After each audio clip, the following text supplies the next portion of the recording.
ಕೇಳು ಕೇಳು ಕೇಳು ಜಾಣ ಜಾಣ ಸುದ್ದಿಯ ಕೇಳು ಕೇಳು ಕೇಳು ಜಾಣ. ಇಂದು ಹಂದು ಮುಂದು ಹಿಂದು ಹರಿವು ತಿಳಿವು ಚುಟುಕು ಬೆರಗು ನಿತ್ಯ ನುಡಿಯುವತ್ತು ತರಲು ನಿತ್ಯ ನುಡಿಯುವತ್ತು ತರಲು ಕೇಳಿ ಜಾಣರ ಜಾಣ ಸುದ್ದಿಯ ಕೇಳು ಕೇಳು ಕೇಳು ಜಾಣ ಜಾಣ ಸುದ್ದಿಯ ಕೇಳು ಕೇಳು ಕೇಳು ಜಾಣ. ಸಂಪುಟ 4 ಸಂಚಿಕೆ 94 ಡಿಸೆಂಬರ್ 14, 2020. ವೈದ್ಯಕೀಯದಲ್ಲಿ ಆಕಸ್ಮಿಕಗಳು.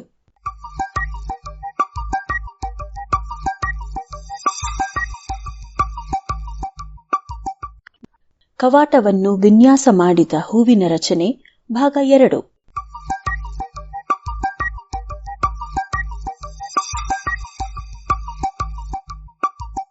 ಹೃದಯದ ಕೃತಕ ಕವಾಟಗಳ ಅಭಿವೃದ್ಧಿಯಲ್ಲಿ ಸ್ಟಾರ್ ಎಡ್ವರ್ಡ್ಸ್ ಕವಾಟ ಮೊದಲ ಹಾಗೂ ಬಲು ಯಶಸ್ವಿಯಾದ ಹೆಜ್ಜೆ. ಈ ಕವಾಟವನ್ನೇ ಮಾದರಿಯನ್ನಾಗಿ ಇಟ್ಟುಕೊಂಡು ಅದಕ್ಕಿಂತ ಉತ್ತಮವಾದ ಕವಾಟಗಳನ್ನು ನಿರ್ಮಿಸುವ ಪ್ರಯೋಗಗಳು ಆರಂಭವಾದವು. ಶಸ್ತ್ರಚಿಕಿತ್ಸೆಯ ಸಮಯವನ್ನು ಕಡಿಮೆ ಮಾಡಬಲ್ಲ ವಿಧಾನಗಳಿಗೆ ಒತ್ತು ಬಂದಿತು. ಕಡಿಮೆ ಹೊಲಿಗೆಗಳು ಬೇಕಾಗುವ, ಹೊಲಿಗೆಗಳ ಬದಲಿಗೆ ಸಣ್ಣ ಸೂಜಿಗಳನ್ನು ಬಳಸುವ, ಕವಾಟಗಳಲ್ಲಿ ಸಂಚರಿಸುವ ಭಾಗಗಳನ್ನು ಕಡಿಮೆ ಮಾಡುವ, ಕಡಿಮೆ ಸ್ಥಳದಲ್ಲಿ ಹೆಚ್ಚು ರಕ್ತ ಹರಿಯಲು ಅನುವಾಗುವ ಕವಾಟಗಳು ಲಭ್ಯವಾದವು. ಪ್ರತಿಯೊಂದಕ್ಕೂ ತನ್ನದೇ ಆದ ಅನುಕೂಲಗಳೂ ಇದ್ದವು. ಆದರೆ ಇವೆಲ್ಲರ ಮೂಲ ವಿನ್ಯಾಸ ಮಾತ್ರ ಸ್ಟಾರ್ ಎಡ್ವರ್ಡ್ಸ್ ಕವಾಟವನ್ನೇ ಹೋಲುತ್ತಿತ್ತು. ಆ ವಿನ್ಯಾಸದ ಹೊರ ಆವರಣವನ್ನು ಉಳಿಸಿಕೊಂಡು ಅದರಲ್ಲಿ ಬಳಕೆಯಾಗುವ ವಸ್ತುಗಳನ್ನು ಬದಲಾಯಿಸುವ ತಂತ್ರವನ್ನು 1969ರಲ್ಲಿ doctor Michael DeBakey, doctor Jack ಬೆಕ್ರೋಸ್ ಮತ್ತು ಹ್ಯಾರಿ ಕ್ರೋಮಿ ಪತ್ತೆ ಮಾಡಿದರು. ಅಂದಿನ ನವೀನ ತಂತ್ರಜ್ಞಾನ ಬಳಸಿ ಕಾರ್ಬನ್ ಯುಕ್ತ ಪೈರೋಲೈಟ್ ಸಂಯುಕ್ತಗಳನ್ನು ತಯಾರಿಸಿದರು. ಅದನ್ನು ಬಹಳ ನಯವಾಗಿ ಪಾಲಿಶ್ ಮಾಡಬಹುದಿತ್ತು. ಈ ರೀತಿ ಪಾಲಿಶ್ ಮಾಡಿದ ಕವಾಟಗಳ ಮೇಲೆ ರಕ್ತ ಸಂಚಾರದ ಘರ್ಷಣೆ ಬಹಳ ಕಡಿಮೆ ಇರುತ್ತದೆ ಎಂದು ಸಿದ್ಧವಾಯಿತು. ಅಲ್ಲದೆ ಔಷಧಗಳ ಅಣುಗಳು ಕೂಡ ಅದರ ಮೇಲೆ ವರ್ತಿಸುವುದಿಲ್ಲ ಎಂದು ತಿಳಿಯಿತು. ಕವಾಟದ ಒಳಗೆ ಸಂಚರಿಸುವ ಗುಂಡನ್ನು ಕೂಡ ಅವರು ಟೊಳ್ಳಾಗಿ ಮಾಡಿದರು. ಭವಿಷ್ಯದ ಕೃತಕ ಕವಾಟಗಳಿಗೆ ಈ ಕಾರ್ಬನ್ ಸಂಯುಕ್ತ ಮೂಲವಾಯಿತು. ಕವಾಟದಲ್ಲಿನ ಗುಂಡು ಕೂಡ ಸಮಸ್ಯೆಗೆ ಕಾರಣವಾಗಬಹುದು ಎಂಬ ಅನುಮಾನ ಎಲ್ಲರಲ್ಲೂ ಇತ್ತು. ಆದರೆ ಅದಕ್ಕೆ ಪರ್ಯಾಯ ಇರಲಿಲ್ಲ. 1971ರಲ್ಲಿ ಇದಕ್ಕೆ ಪರ್ಯಾಯವನ್ನು ಹುಡುಕಿದ್ದು ಸ್ವೀಡನ್ನ ಡಾಕ್ಟರ್ ವೈಕಿಂಗ್ ಜೋರ್ಕ್ ಮತ್ತು ಡೊನಾಲ್ಡ್ ಶೀಲೆ. ಗುಂಡಿನ ಬದಲಿಗೆ ಓರೆಯಾಗಬಲ್ಲ ತಟ್ಟೆಯನ್ನು ಅವರು ಬಳಸಿದರು. ರೂಪಾಯಿ ನಾಣ್ಯದ ಬಿಲ್ಲೆಯನ್ನು ಅಂಚುಗಳಲ್ಲಿ ಸಾವಧಾನವಾಗಿ ಹಿಡಿದು ಅದನ್ನು ಗಿರ್ರನೆ ತಿರುಗಿಸುವಂತೆ ಈ ಕವಾಟದಲ್ಲಿ ವರ್ತುಲಾಕಾರದ ತಟ್ಟೆಯನ್ನು 2 ವಿರುದ್ಧ ಬಿಂದುಗಳಲ್ಲಿ ಬಿಗಿದು ಚಪ್ಪಟೆಯಿಂದ 100 ಡಿಗ್ರಿ ಓರೆಯಾಗುವಂತೆ ವಿನ್ಯಾಸ ಮಾಡಲಾಗಿತ್ತು. ರಕ್ತ ಮುಂದೆ ಹರಿಯುವಾಗ ಈ ತಟ್ಟೆ ಓರೆಯಾಗಿ ರಕ್ತ ಸಂಚಾರಕ್ಕೆ ದಾರಿ ನೀಡುತ್ತಿತ್ತು. ಆನಂತರ ಅದೇ ತಟ್ಟೆ ಚಪ್ಪಟೆಯಾಗಿ ರಕ್ತ ಹಿಂದೆ ಬಾರದಂತೆ ಕಾಪಾಡುತ್ತಿತ್ತು. ಈ ವಿನ್ಯಾಸಕ್ಕೆ ಮುಂದೆ ಮತ್ತೊಂದು ತಟ್ಟೆಯನ್ನು ಸೇರಿಸಲಾಯಿತು. ಇಂದಿಗೂ ಈ ವಿನ್ಯಾಸ ಬಹಳ ಪ್ರಸಿದ್ಧ. 1990ರಲ್ಲಿ ತಿರುವನಂತಪುರದ ಶ್ರೀ ಚಿತ್ರಾ ತಿರುನಾಳ್ ವೈದ್ಯಕೀಯ ಸಂಸ್ಥೆಯಲ್ಲಿ ಇದೇ ಮಾದರಿಯ ಒಂದು ಕೃತಕ ಕವಾಟವನ್ನು ತಯಾರಿಸಲಾಯಿತು. ಬಹಳ ಉತ್ಕರ್ಷ ದರ್ಜೆಯ ಈ ಕವಾಟ ಅಗ್ಗವಾಗಿಯೂ ಲಭಿಸುತ್ತದೆ.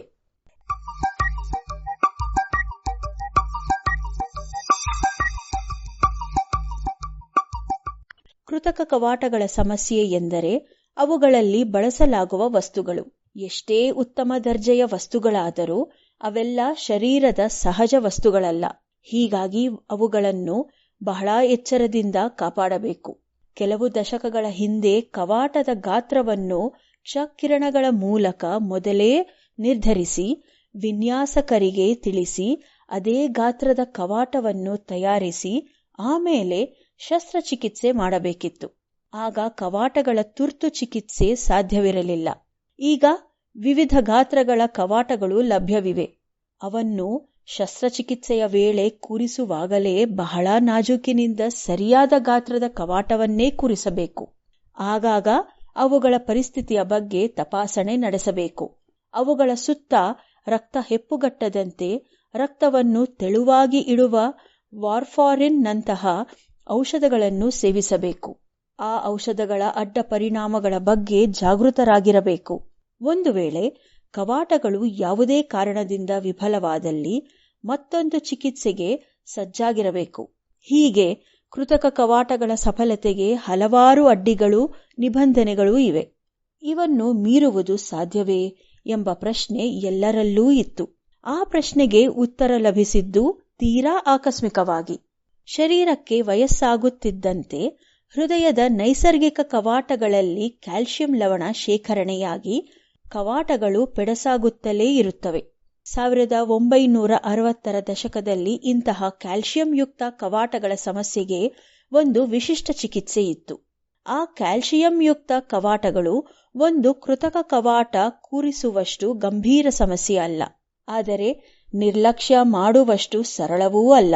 ಅಂತಹ ಸಂದರ್ಭದಲ್ಲಿ ರೋಗಿಯನ್ನು ಅರಿವಳಿಕೆಯ ಮತ್ತಿನಲ್ಲಿ ಮಲಗಿಸಿ ಕ್ಯಾಲ್ಸಿಯಂ ಲವಣವನ್ನು ಕರಗಿಸಬಲ್ಲ ದ್ರಾವಣವನ್ನು ಆ ಪೆಡಸು ಕವಾಟದ ಮೂಲಕ ಹರಿಸಿ ಆ ಕವಾಟವನ್ನು ಸಾಧ್ಯವಾದಷ್ಟು ಕ್ಯಾಲ್ಸಿಯಂ ಮುಕ್ತಗೊಳಿಸಿ ರೋಗಿಯ ಪರಿಸ್ಥಿತಿಯನ್ನು ತಕ್ಕ ಮಟ್ಟಿಗೆ ಸುಧಾರಿಸಬಲ್ಲ ವಿಧಾನ ಚಾಲ್ತಿಯಲ್ಲಿತ್ತು. ಅಂದಿನ ದಿನಗಳಲ್ಲಿ ಡಾಕ್ಟರ್ ಡೊನಾಲ್ಡ್ ರಾಸ್ ಎಂಬ ಪ್ರಖ್ಯಾತ ಹೃದಯ ಶಸ್ತ್ರಚಿಕಿತ್ಸಕರಿದ್ದರು. ಹೃದಯ ಶಸ್ತ್ರಚಿಕಿತ್ಸೆಯ ಈವರೆಗಿನ ಇತಿಹಾಸದಲ್ಲಿ ಮಹತ್ವಪೂರ್ಣ ಸರ್ಜನ್ರನ್ನು ಪಟ್ಟಿ ಮಾಡಿದರೆ ಅದರಲ್ಲಿ ಡಾಕ್ಟರ್ ಡೊನಾಲ್ಡ್ ರಾಸ್ ಅವರ ಹೆಸರು ಖಾಯಂ. ಹೃದಯದ ಕ್ಲಿಷ್ಟಕರ ಶಸ್ತ್ರಚಿಕಿತ್ಸೆಯೊಂದಕ್ಕೆ ಕೂಡ ಅವರ ಹೆಸರಿದೆ. ಅಂತಹ ಡಾಕ್ಟರ್ ರಾಸ್ ಅವರು 1962ರಲ್ಲಿ ಒಂದು ರೋಗಿಗೆ ಹೃದಯದ ಕವಾಟದಿಂದ ಕ್ಯಾಲ್ಸಿಯಂ ಮುಕ್ತಗೊಳಿಸುವ ಚಿಕಿತ್ಸೆ ಮಾಡಿದ್ದರು. ಆದರೆ ಅಂದು ಒಂದು ಅನೂಹ್ಯವಾದ ಘಟನೆ ನಡೆಯಿತು. ಆ ರೋಗಿಯ ಕವಾಟ ಎಷ್ಟು ಶಿಥಿಲವಾಗಿತ್ತೆಂದರೆ ಆ ದ್ರಾವಣದ ಜೊತೆ ಕ್ಯಾಲ್ಸಿಯಂ ಮಾತ್ರವಲ್ಲದೆ ಇಡೀ ಕವಾಟವೇ ಕೊಚ್ಚಿ ಹೋಯಿತು.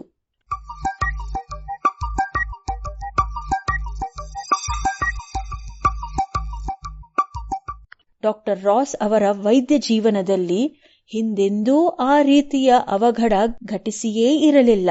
ಹೃದಯದ ಕವಾಟವೇ ಇಲ್ಲದ ಮೇಲೆ ರೋಗಿ ಬದುಕುವುದಾದರೂ ಹೇಗೆ?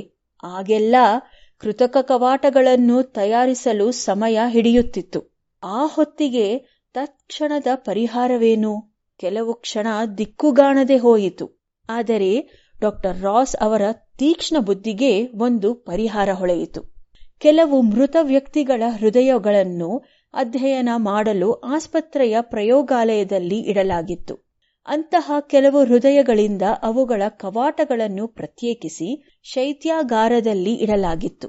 ಅದರಲ್ಲಿ ಒಂದು ಕವಾಟವನ್ನು ಈ ರೋಗಿಗೆ ತಾತ್ಕಾಲಿಕವಾಗಿ ಜೋಡಿಸಿ ಆನಂತರ ಲೋಹದ ಕೃತಕ ಕವಾಟವನ್ನು ತರಿಸಿ ಮತ್ತೊಂದು ಶಸ್ತ್ರಚಿಕಿತ್ಸೆ ಮಾಡಿ ಅದನ್ನು ಜೋಡಿಸುವ ಆಲೋಚನೆ ಮಾಡಿದರು.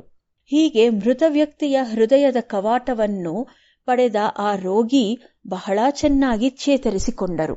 ಯಾವುದೇ ಲೋಹದ ಕವಾಟಗಳನ್ನು ಪಡೆದ ರೋಗಿಗಳ ಚೇತರಿಕೆಗಿಂತ ಇವರ ಚೇತರಿಕೆ ಕ್ಷಿಪ್ರವಾಗಿಯೂ ಸರಾಗವಾಗಿಯೂ ಇತ್ತು. ಮತ್ತೊಂದು ಶಸ್ತ್ರಚಿಕಿತ್ಸೆ ಮಾಡುವ ಪ್ರಮೇಯವೇ ಇರಲಿಲ್ಲ. 3 ವರ್ಷಗಳ ಕಾಲ ಅದೇ ಕವಾಟದ ಜೊತೆ ಚೆನ್ನಾಗಿ ಬದುಕಿದ ಆ ರೋಗಿ ಬೇರಾವುದೋ ಕಾರಣದಿಂದ ಮೃತರಾದರು. ಇದರೊಂದಿಗೆ ಹೃದಯ ಕವಾಟ ಬದಲಿಸುವ ಶಸ್ತ್ರಚಿಕಿತ್ಸೆಯಲ್ಲಿ ಹೊಸದೊಂದು ವಿಧಾನ ಅನಾವರಣಗೊಂಡಿತು. ಮುಂದೆ ಈ ವಿಧಾನದಲ್ಲಿ ಮಹತ್ವದ ಬೆಳವಣಿಗೆಗಳು ಕಂಡವು. ಮೃತದೇಹಗಳಿಂದ ಕವಾಟಗಳನ್ನು ಪ್ರತ್ಯೇಕಿಸುವ ವಿಧಾನದಲ್ಲಿ, ಅವನ್ನು ಶೈತ್ಯಾಗಾರದಲ್ಲಿ ಸಂಸ್ಕರಿಸುವ ವಿಧಾನದಲ್ಲಿ, ಅದನ್ನು ರೋಗಿಯ ಕವಾಟದ ಗಾತ್ರಕ್ಕೆ ಅನುಗುಣವಾಗಿ ಹೊಂದಿಸುವ ವಿಧಾನಗಳಲ್ಲಿ ಬಹಳಷ್ಟು ಪ್ರಗತಿ ಮೂಡಿತು. ಈ ರೀತಿಯ ಶಸ್ತ್ರಚಿಕಿತ್ಸೆಯಲ್ಲಿ ಯಾವುದೇ ಪ್ರತ್ಯೇಕ ಔಷಧಗಳ ಅಗತ್ಯ ಇರುವುದಿಲ್ಲವಾದರೂ ಹೀಗೆ ಹೊಸದಾಗಿ ಹಾಕಿರುವ ಕವಾಟಗಳಲ್ಲಿ ಪುನಃ ಕ್ಯಾಲ್ಸಿಯಂ ಸಂಗ್ರಹವಾಗಿ ಮತ್ತೆ ಪೆಡಸಾಗುವ ಸಾಧ್ಯತೆಗಳು ಇರುತ್ತವೆ. ಹೀಗೆ ಕೃತಕ ಕವಾಟಗಳಲ್ಲಿ ಕೆಲವು ಲಾಭ ನಷ್ಟಗಳು ಇದ್ದರೆ ಸಹಜ ಕವಾಟಗಳಲ್ಲೂ ಕೆಲವು ಅಡೆತಡೆಗಳು ಇರುತ್ತವೆ. ಮುಂದಿನ ಪ್ರಶ್ನೆ, ಇವನ್ನು ಮೀರಲು ಸಾಧ್ಯವೇ ಎಂಬುದು. ಸದ್ಯಕ್ಕೆ ವೈದ್ಯಕೀಯ ವಿಷಯದಲ್ಲಿ ನಡೆಯುತ್ತಿರುವ ತಂತ್ರಜ್ಞಾನದ ಬೆಳವಣಿಗೆಯನ್ನು ಗಮನಿಸಿದರೆ ಇದು ಈಗಾಗಲೇ ಸಾಕಷ್ಟು ಪ್ರಗತಿ ಸಾಧಿಸಿದೆ. 3 ಆಯಾಮದ ಮುದ್ರಣ ಮುಂದಿನ ದಿನಗಳಲ್ಲಿ ರೋಗಿಗಳ ಪಾಲಿಗೆ ವರದಾನವಾಗಲಿದೆ. ರೋಗಿಯ ಹೃದಯದ ಸ್ಕ್ಯಾನ್ ಚಿತ್ರಣದಿಂದ ಕವಾಟಗಳ ಮಾಹಿತಿ ಪಡೆದು ಅದಕ್ಕೆ ಬೇಕಾದ ನಿಷ್ಕೃಷ್ಟ ಮಾದರಿಯ ಕವಾಟವನ್ನು 3 ಆಯಾಮಗಳಲ್ಲಿ ಮುದ್ರಿಸಿ ಬಳಸುವ ಸಾಧ್ಯತೆ ಇದೆ.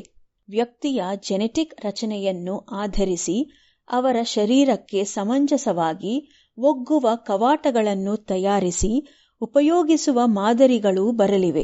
ನ್ಯಾನೋ ತಂತ್ರಜ್ಞಾನದ ಬಳಕೆಯಿಂದ ಕೃತಕ ಕವಾಟಗಳ ರಚನೆ ಸಮಗ್ರವಾಗಿ ಬದಲಾಗಲಿದೆ. ಹೃದಯದ ರಚನೆ ಕಾರ್ಯಗಳನ್ನು ಇನ್ನಷ್ಟು ಅರ್ಥ ಮಾಡಿಕೊಂಡಂತೆಲ್ಲ ಶಸ್ತ್ರಚಿಕಿತ್ಸೆಯ ವಿಧಾನಗಳಲ್ಲಿ, ಔಷಧಗಳಲ್ಲಿ ಅಭಿವೃದ್ಧಿ ಆಗಲಿದೆ. ಹೃದ್ರೋಗಿಗಳ ಜೀವನ ಮತ್ತಷ್ಟು ಸುಗಮವಾಗಲಿದೆ. ಇಲ್ಲಿಯವರೆಗಿನ ಪಯಣದಲ್ಲಿ ಆಕಸ್ಮಿಕಗಳ ಪಾತ್ರ ಸಾಕಷ್ಟಿದೆ. ಮುಕ್ತ ಚಿಂತನೆಗೆ, ತೆರೆದ ದೃಷ್ಟಿಗೆ, ಪಕ್ವ ಮನಸ್ಸಿಗೆ, ಒಳ್ಳೆಯದನ್ನು ಬಯಸುವ ಬುದ್ಧಿಗೆ ಆಕಸ್ಮಿಕಗಳು ಒಲಿಯುವುದು ಆಕಸ್ಮಿಕವಲ್ಲ.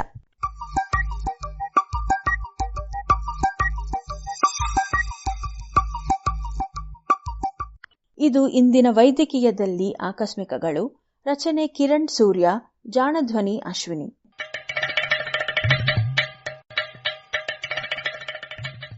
ಜಾಣ ಸುದ್ದಿಯ ಬಗ್ಗೆ ಸಲಹೆ ಸಂದೇಹಗಳು ಇದ್ದಲ್ಲಿ ನೇರವಾಗಿ 9886640328 ಈ ನಂಬರಿಗೆ ವಾಟ್ಸಪ್ ಮಾಡಿ, ಇಲ್ಲವೇ ಕರೆ ಮಾಡಿ.